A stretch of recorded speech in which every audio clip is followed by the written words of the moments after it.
Hey Royce and whoever else is watching this. I just wanted to take a moment to just address some of your issues. I do appreciate you bringing it to our attention, and I had a few minutes, so I figured I'd just make a quick video response to you. First, I want to thank you for your compliments that you did about our field, our shop, our swap meets, things like that. And at Go Airheads, we go through different phases, and recently we're getting out of a phase of just trying to improve our shop and kind of getting into that business there. And I think we're finally at a point where we're pretty happy with the results overall. So thank you. We do appreciate that. We also take a lot of time making our field. And, you know, I'm sure you've seen from updates, our third field is right now looking amazing. So thank you.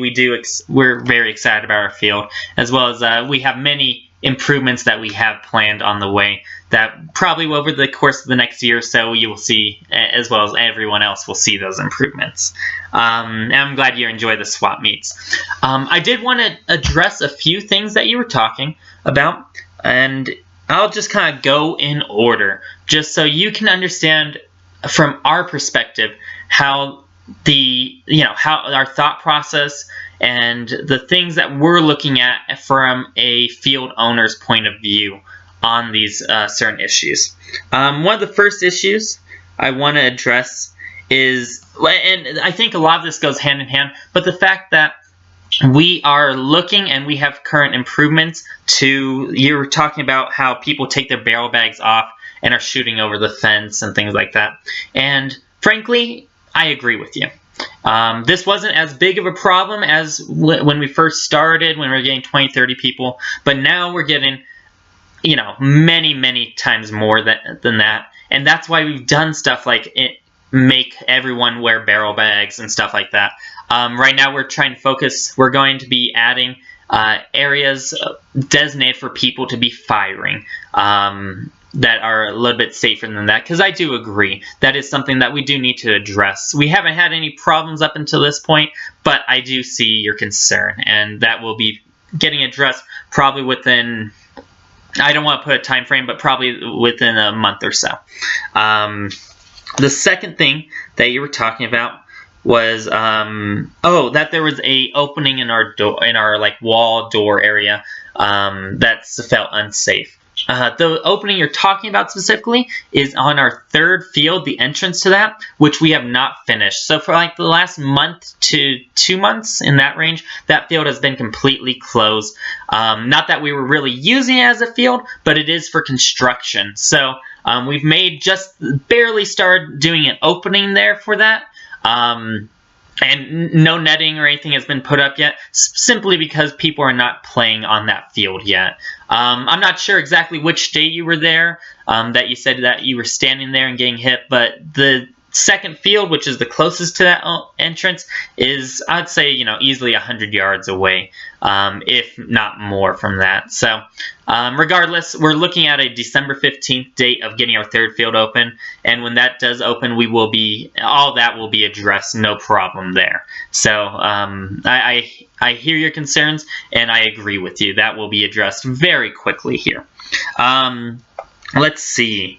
I'm sorry, I'm just going off the fly, just going off of my little notes that I've written down here, kind of reminding me, because you did write a, you know, it was a decently long video that you made. Let's see.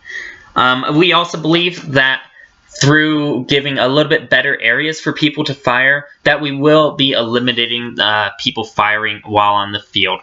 It's one of those hard things where, as we've grown, that was never an issue when we had 20 to 30 people out on the field, and at the time it was an older crowd, but as we've grown and we've seen that lots of kids enjoy Airsoft, that's when I started. I was 13, 14, they've been coming out, and so there's new players coming out, and they're just excited to shoot their guns a lot more than, you know, the veterans like yourself and myself that are coming out. So we're going to be implementing some new rules starting December or January 1st for 2019 that I think will address that, as well as giving better places for people to test their weapons beforehand. So I think you'll be pleasantly surprised by that. Though again, everything's one of those things where as we see issues pop up, we take a while, we think about the best way to address those, and then we implement it. So just because something's not happening right now does not mean it's not going to be implemented in the future.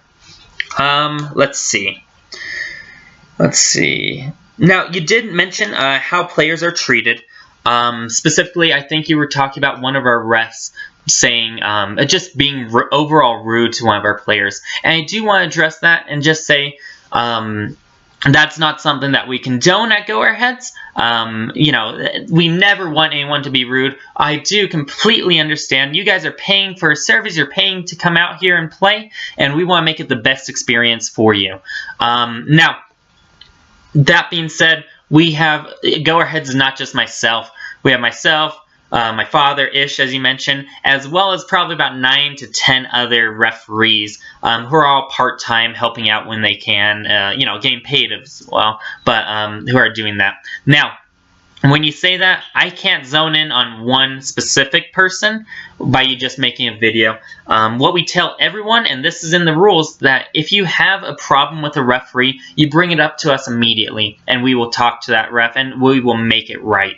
If I had known that someone, whoever that ref might have been, was being rude or whatever to our players, I would have immediately jumped in and corrected that action. But unfortunately, when we're running, you know, a dozen to 15 employees at any given time in the year, depending on when it's busiest, it's hard just to say one person was doing this out of 15.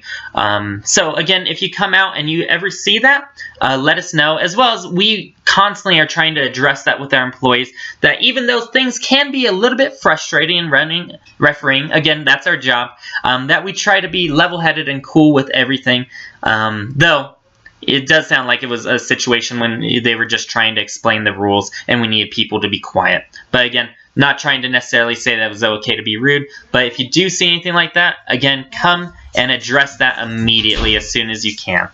Another thing, let's see, you're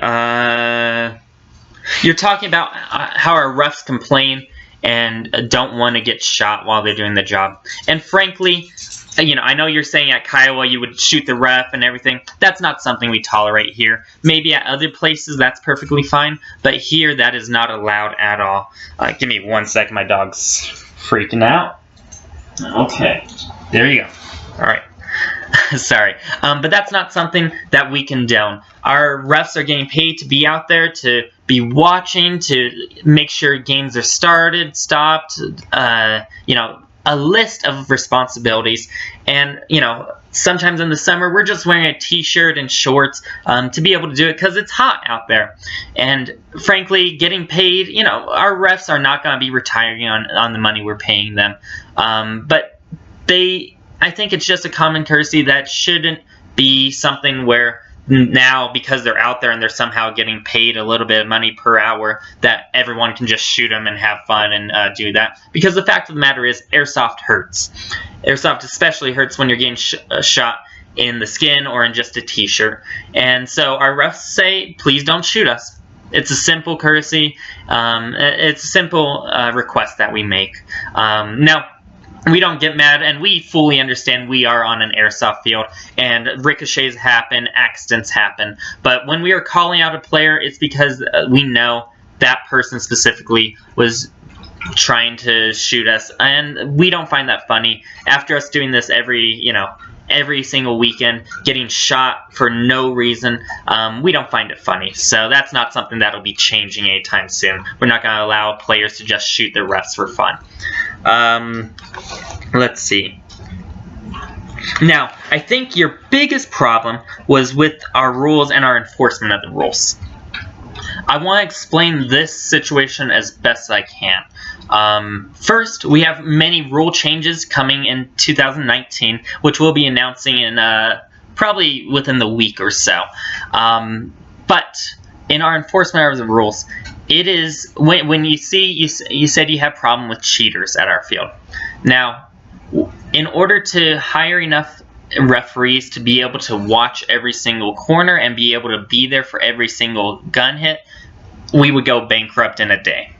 Instead, what we do is whenever there's a complaint about a player, because again, we have 2 or 3 refs watching a field 7 or 8 acres worth, with BBs that are tiny, flying very fast, and frankly, it's impossible to see every single hit, every single problem. But what we do, and this is what we say in our videos, is if you have a problem with a player, you can call a referee over, tell that ref to please watch that player, and we will.